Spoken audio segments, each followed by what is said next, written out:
தந்தை மகற்கு ஆற்றும் நன்றி அபயத்து முந்தி இருப்பச்செயல். தந்தை மகற்கு ஆற்றும் நன்றி அபயத்து முந்தி இருப்பச்செயல். இருப்பச்செயல். மகன் தந்தைக்கு ஆற்றும் உதவி இவன் தந்தை என்னோற்றான் கொள்.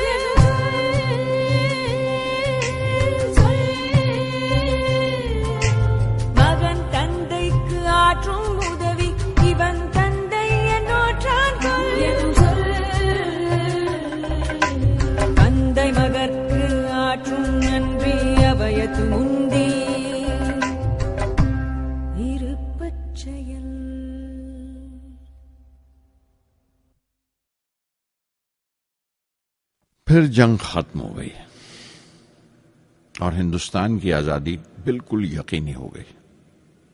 میں نے ابا سے رامیشورم چھوڑنے کی اجازت چاہی. میں ڈسٹرکٹ ہیڈ کوارٹرز رامناتھ پورم جا کر پڑھنا چاہتا تھا. شمس الدین اور جلال الدین میرے ساتھ رامناتھ پورم تک گئے مجھے شوارٹز ہائی اسکول میں داخل کرانے کے لیے. جانے کیوں وہ نیا ماحول مجھے راس نہیں آیا. رامناتھ پورم بڑا مصروف شہر تھا اور قریب 50,000 کی آبادی تھی، لیکن رامیشورم کا سکون اور اطمینان کہیں نہیں تھا. گھر بہت یاد آتا تھا اور گھر لوٹنے کا کوئی موقع میں چھوڑتا نہیں تھا. شوارٹز ہائی اسکول میں داخل ہونے کے بعد ایک 15 سالہ لڑکے کے تمام شوق جو ہو سکتے تھے میرے اندر جاگ اٹھے. میرے ٹیچر ایا دورائی سولومن بہترین رہبر تھے، گائیڈ، اس نوجوان ذہن کے لیے جس کے سامنے زندگی کی بے شمار ممکنات کھلنے والی تھی.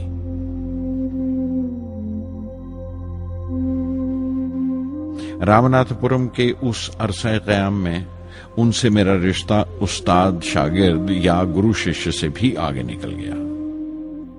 ایا دورائی کہا کرتے تھے، زندگی کامیاب ہونے اور نتیجے حاصل کرنے کے لیے 3 طاقتوں پر قابو پانا بہت ضروری ہے: خواہش، یقین اور امید.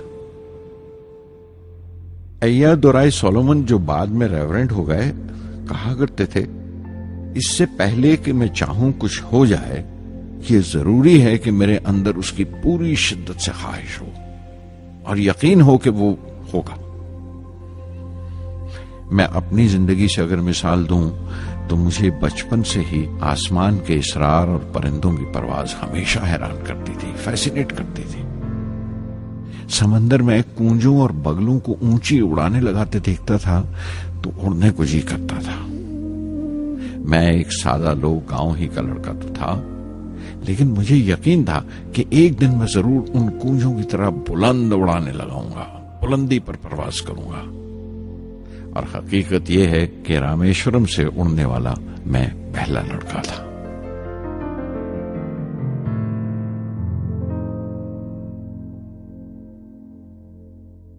شوارٹز اسکول میں تعلیم ختم کرتے کرتے میرے اندر خود اعتمادی بس چکی تھی اور مجھے یقین تھا کہ میں ضرور کامیابی حاصل کروں گا.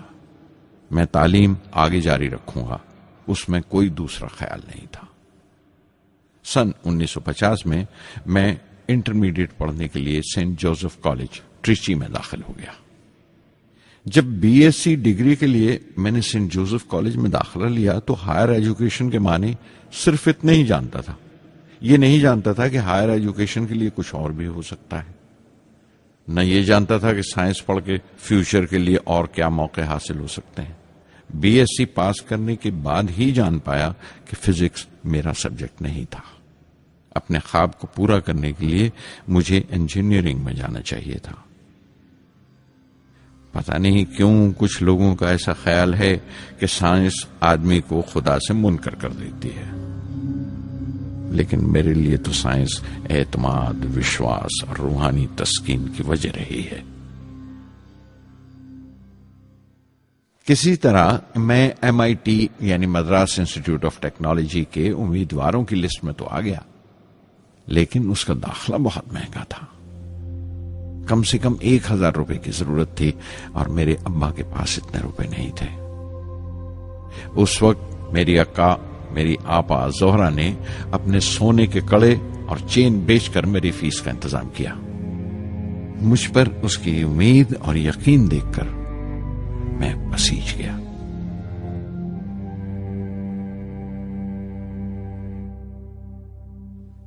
MIT میں سب سے زیادہ مزہ آیا. وہاں 2 ہوائی جہاز رکھے دیکھ کر جو اڑان سے بری کر دیے گئے تھے، مجھے ان کی طرف ایک عجیب سا کھچاؤ محسوس ہوتا تھا. اور جب سب لڑکے ہاسٹل لوٹ جاتے تھے میں کئی گھنٹے ان کے پاس بیٹھا رہتا تھا. فرسٹ ایئر مکمل کرنے کے بعد جب مجھے اپنے زیادہ خصوصی مضمون چننا تھے، یعنی اپنی اسپیشل برانچ کا چناؤ کرنا تھا، تو میں نے فورن ایروناٹیکل انجینئرنگ کا چناؤ کر لیا. MIT کی تعلیم کے دوران مجھے 3 ٹیچرز نے بہت متاثر کیا: پروفیسر اسپونڈر، professor KAV Pandalai, professor Narasimha Rao. Professor اسپونڈر ٹیکنیکل ایرو ڈائنامکس سکھاتے تھے۔ ایروناٹیکل انجینئرنگ میں داخلے سے پہلے میں نے ان سے صلاح لی تھی۔ انہوں نے سمجھایا تھا کہ مجھے مستقبل کا فیصلہ کرنے سے پہلے مستقبل کی ممکنات کے بارے میں نہیں سوچنا چاہیے، بلکہ سوچنا چاہیے ایک اچھی بنیاد کے لیے اور اپنے رجحان اور اشتیاق کے بارے میں کہ اس میں کتنی شدت ہے، میرے ایپٹیچیوڈز اور ایسپریشن میں کتنی انٹینسٹی ہے۔ میں خود بھی ہونے والے انجینئرنگ اسٹوڈنٹس سے کہنا چاہتا ہوں کہ جب وہ اپنا اسپیشلائزیشن کا چناؤ کریں تو یہ دیکھیں کہ ان میں کتنا شوق ہے، کتنا اتساہ ہے اور لگن ہے اس شعبے میں جانے کے لیے۔ پروفیسر KAV پنڈلے نے مجھے ایرو اسٹرکچر ڈیزائن سکھایا اور اس کا تجزیہ بھی، وشلیشن، انالیسس بھی۔ وہ بڑے خوش دل اور دوست ٹیچر تھے اور ہر سال کوئی نہ کوئی نیا طریقہ، نیا نظریہ لے کر آتے تھے کورس میں۔ پروفیسر نرسنگھ راؤ میتھمیٹیشین تھے، وہ ایرو ڈائنامکس کی تھیوری سکھایا کرتے تھے۔ ان کی کلاس میں داخل ہو کر مجھے میتھمیٹیکل فزکس باقی تمام سبجیکٹس سے زیادہ اچھا لگنے لگا۔ سادھر سنگی ہری ہری نام چتارا چتارا، سادھر سنگی ہری ہری نام چتارا، سہجی انندو ہووے دینو راتی، انکر بھلو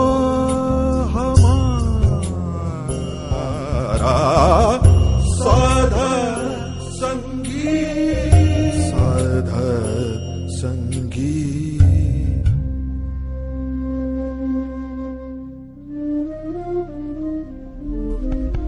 گرو پورا بھیٹیو بڑ بھاگی، گرو پورا بھیٹیو بڑ بھاگی، جاکو انتو نہ پاراوارا، انتو نہ پاراوارا،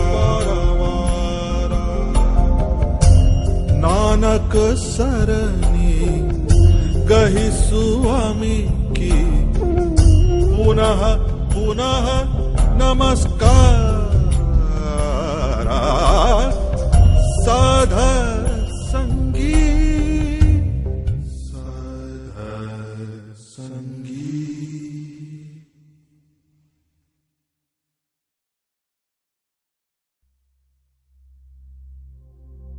MIT سے میں بنگلور کے ہندوستان ایروناٹکس لمیٹڈ HAL میں بطور ٹرینی داخل ہو گیا۔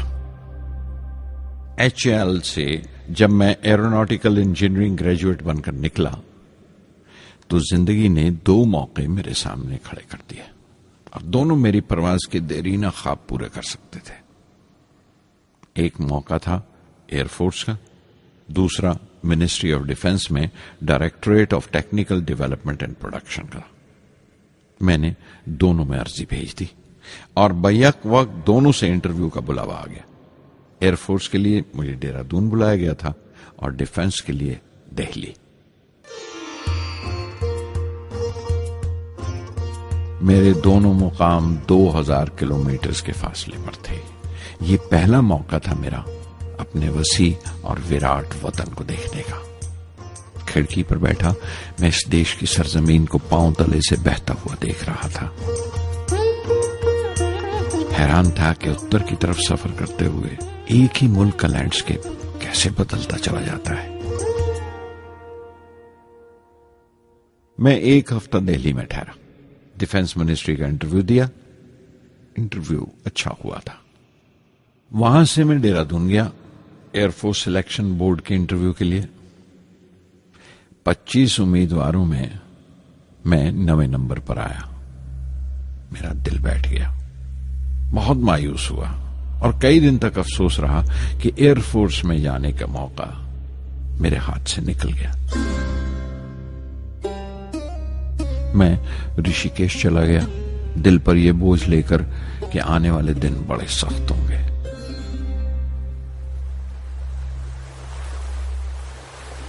گنگا میں اسنان کیا اور پھر چلتا ہوا پاس کی پہاڑی پر شیوانند آشرم تک پہنچ گیا۔ سوامی شیوانند سے بھیٹ ہوئے۔ دیکھنے میں بالکل گوتم بدھ لگتے تھے، سفید دودھیا دھوتی اور پاؤں میں لکڑی کی کھڑاؤں۔ ان کی بچوں سی معصوم مسکان اور سادہ دلی دیکھ کر بہت پربھاوت ہوا میں نے بتایا انہیں کیسے میں انڈین ایئر فورس میں بھرتی ہونے سے رہ گیا اور میری کتنی شدید خواہش تھی آسمانوں میں اڑنے کی، پرواز کرنے کی۔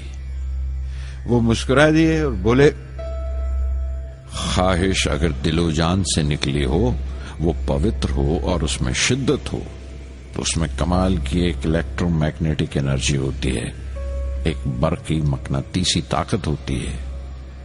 دماغ جب سوتا ہے تو وہ انرجی رات کی خاموشی میں باہر نکل جاتی ہے اور صبح کائنات برہمانڈ سے ستاروں کی گتی رفتار کو اپنے ساتھ سمیٹ کر دماغ میں لوٹ آتی ہے۔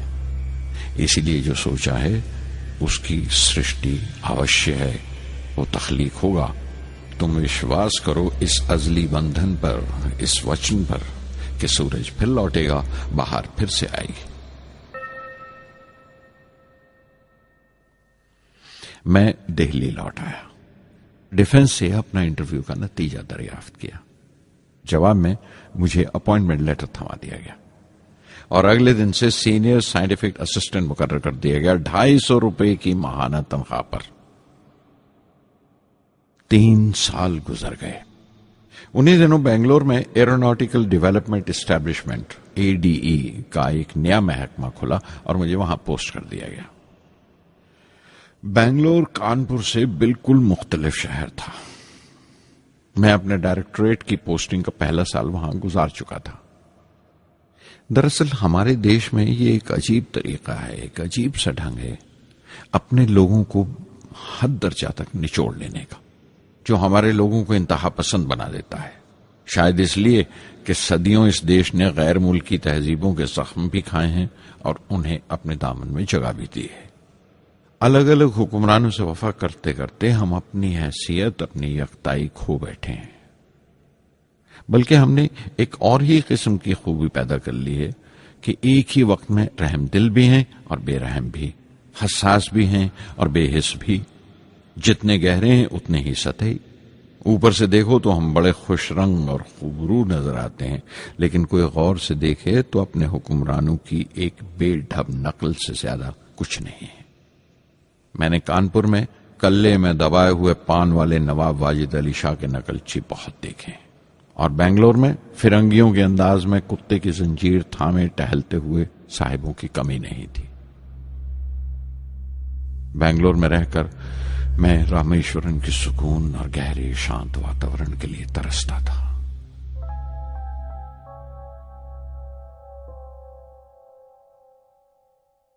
پہلے سال تو ADE میں کوئی زیادہ کام نہیں تھا۔ ایک پروجیکٹ ٹیم بنائی تھی کہ 3 سالوں میں ایک سودیشی ہاور کرافٹ تیار کریں، اور وہ وقت سے پہلے تیار ہو گیا۔ نندی اس کا نام رکھا گیا، شیو کی سواری کے آدھار پر۔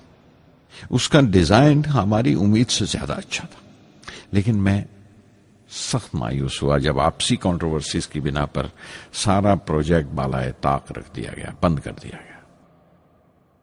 Professor MGK Menon, Tata institute of fundamental research کے ڈائریکٹر، ایک روز اچانک ہی ہماری جانچ پڑتال کو آ پہنچے۔ نندی کا ذکر نکلا، مجھ سے پوچھ تاچھ کرتے ہوئے انہوں نے خواہش ظاہر کی ایک 10 منٹ کی اڑان کے لیے۔ اس کے 1 ہفتہ بعد کی بات ہے، مجھے انکوسپار سے بلاوا آ گیا، the Indian committee for space research. میں ممبئی چلا گیا راکٹ انجینئر کی پوسٹ کے لیے انٹرویو دینے۔ میرا انٹرویو لینے والے ڈاکٹر وکرم سارا بھائی اور پروفیسر MGK مینن کے علاوہ مسٹر سراف تھے، جو اس وقت ایٹمک انرجی کمیشن کے ڈپٹی سیکرٹری کے عہدے پر تھے۔ ڈاکٹر سارا بھائی کی گرم جوشی نے پہلی ہی ملاقات میں میرا دل موہ لیا۔ اگلے ہی دن مجھے خبر مل گئی کہ میں چن لیا گیا۔ مجھے انکوسپار میں راکٹ انجینئر کی حیثیت سے شامل کر لیا گیا تھا۔ سن 1962 کے دیرینہ حصے میں کہیں انکوسپار نے تھمبا میں ایکویٹوریل راکٹ لانچنگ اسٹیشن بنانے کا فیصلہ کیا۔ تھمبا کیرلا میں تریویندرم سے پرے ایک دور دراز کے اونگتے سے گاؤں کا نام ہے۔ ہندوستان میں یہ ماڈرن راکٹ بیسڈ ریسرچ کی ایک دبی سی ابتدا تھی، ہلکی سی شروعات۔ اس کے فوراً بعد ہی مجھے 6 ماہ کے لیے امریکہ بھیج دیا گیا، ناسا میں راکٹ لانچنگ کی ٹریننگ کے لیے۔ جانے سے پہلے میں تھوڑا سا وقت نکال کر رامیشورم گیا۔ میرے ابا میری اس کامیابی کے لیے بہت خوش ہوئے اور مجھے اسی مسجد میں لے جا کر شکرانے کی نماز ادا کی۔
NASA Langley research centre Virginia میں نے اپنے کام کی شروعات کی۔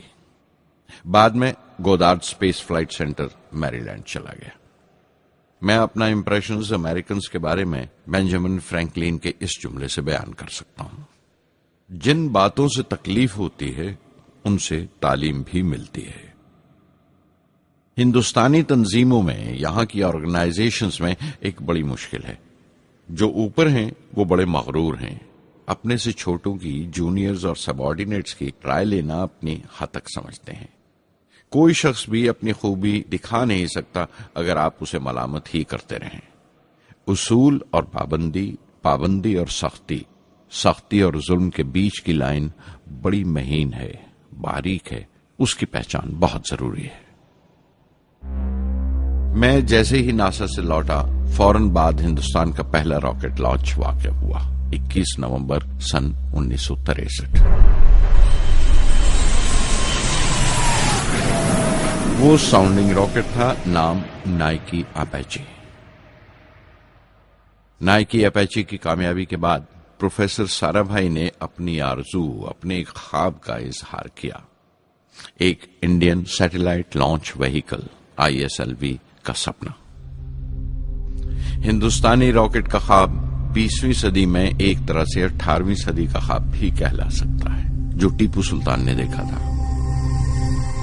ٹیپو سلطان کی فوج میں 27 بریگیڈ تھے جو خشون کہلاتے تھے، اور ہر ایک بریگیڈ میں ایک دستہ تھا راکٹ مین کا جو ساتھ رہا کرتا تھا اور جرکس کہلاتا تھا۔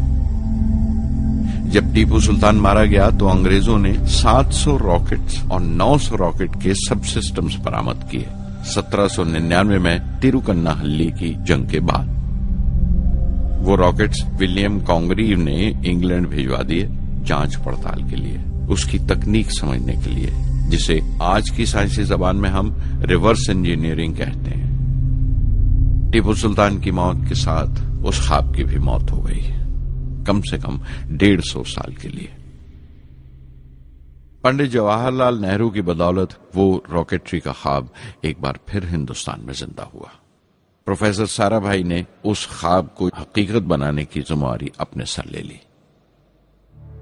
بہت سے تنگ نظر لوگوں کو اعتراض تھا اس بات پر کہ اس ملک میں جہاں لوگوں کو 2 وقت کی روٹی نصیب نہیں ہوتی وہاں ان سپیس اڑانوں کو، ان خلائی تحریکوں کو کیوں ترجیح دی جا رہی ہے۔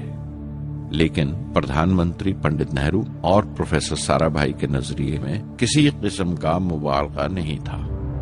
ان کے نظریے بالکل صاف تھے کہ اگر دنیا کے ملکوں میں اور دنیا کے مسئلوں میں کوئی حصہ لینا ہے، شرکت کرنی ہے، ہندوستان کو کوئی حیثیت حاصل کرنی ہے تو سائنس اور ٹیکنالوجی کی ترقی اور خود مختاری، سیلف ریلائنس اشد ضروری ہے، اور ان کا مقصد طاقت کا مظاہرہ ہرگز نہیں تھا۔ سہج پکے سو میٹھا ہوئے۔ تھمبا میں 2 راکٹ سہج پکے مگر کامیاب ہوئے، ایک روہنی، دوسرا مینیکا۔ اگلا سال لگا ہی تھا جب پروفیسر سارا بھائی نے مجھے دہلی بلا بھیجا۔ ایک میٹنگ تھی اور میٹنگ میں group captain V S Narayanan سے میرا تعارف کرایا گیا جو ایئر ہیڈ کوارٹرز سے تھے۔ پروفیسر سارا بھائی نے ریٹو تیار کرنے کا ارادہ ظاہر کیا، rocket assisted take of system, ایک ملٹری ایئر کرافٹ جو راکٹ کی مدد سے اڑایا جا سکے بڑی چھوٹی سی جگہ میں۔ شام تک یہ خبر بھی عام ہو گئی کہ ہندوستان ایک خود ساختہ ملٹری ایئر کرافٹ تیار کر رہا ہے اور میں اس پروجیکٹ کا مختار ہوں، ذمہ دار ہوں۔ میں کئی طرح کے جذبات سے بھر گیا، خوش بھی تھا، شکر گزار بھی، خوش قسمت بھی، اور ایک احساس ہوا تکمیل کا، فلفلمنٹ کا۔ 19ویں صدی کے ایک شاعر کی یہ سطریں بہت یاد آئیں۔ ہر دن کے لیے تیار رہو، ہر دن کو ایک طرح ہی ملو، جب اوکھلی ہو برداشت کرو، جب دستہ ہو تو وار کرو۔ ریٹو پہ کام کرتے ہوئے 2 اہم واقعات ہوئے۔ پہلا تو یہ تھا کہ اپنے دیش میں پہلی بار اسپیس ریسرچ کا 10 سالہ پروگرام تیار ہوا جس کے آتھر تھے پروفیسر سارا بھائی۔ میرے لیے وہ ایک ایسا رومانی مینیفیسٹو تھا جیسے اسپیس سے عشق کرنے والے کسی شاعر کی رومانی نظم ہو، جیسے کوئی اپنے دیش کے آسمان سے عشق کرنے لگا ہو۔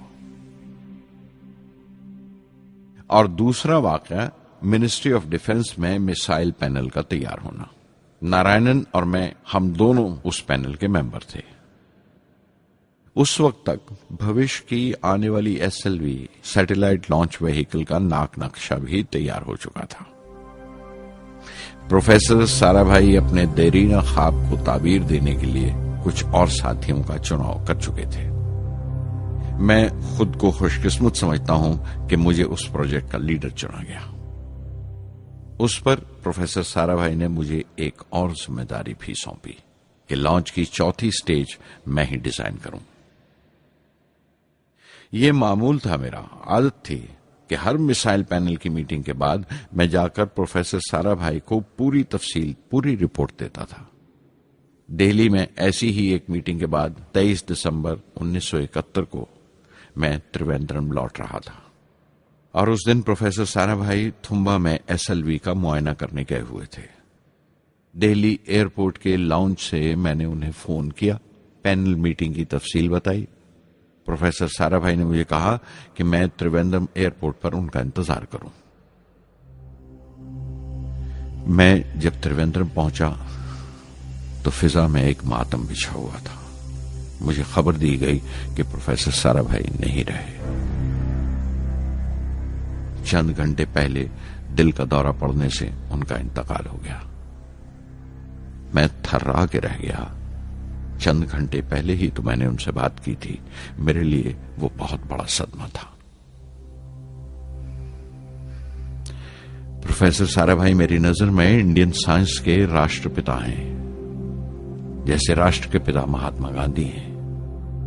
انہوں نے اپنی ٹیم سے رہنما پیدا کیے اور خود اپنے عمل سے ان کے لیے مثال ثابت ہوئے۔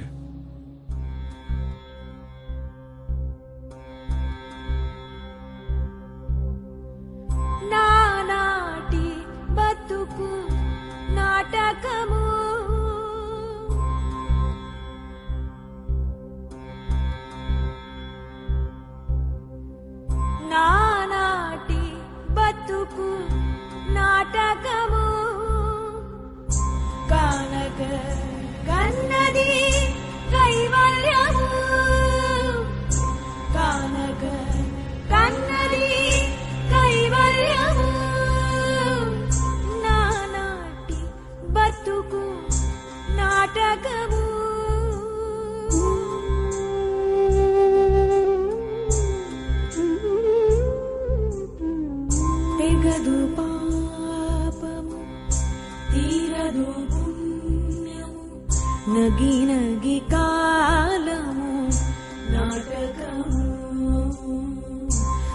తీరదు పాపము తీరదు పుణ్యము నగి నగి కాలము నాటకము యగువన శ్రీ వెంకటేశ్వరుడేరికే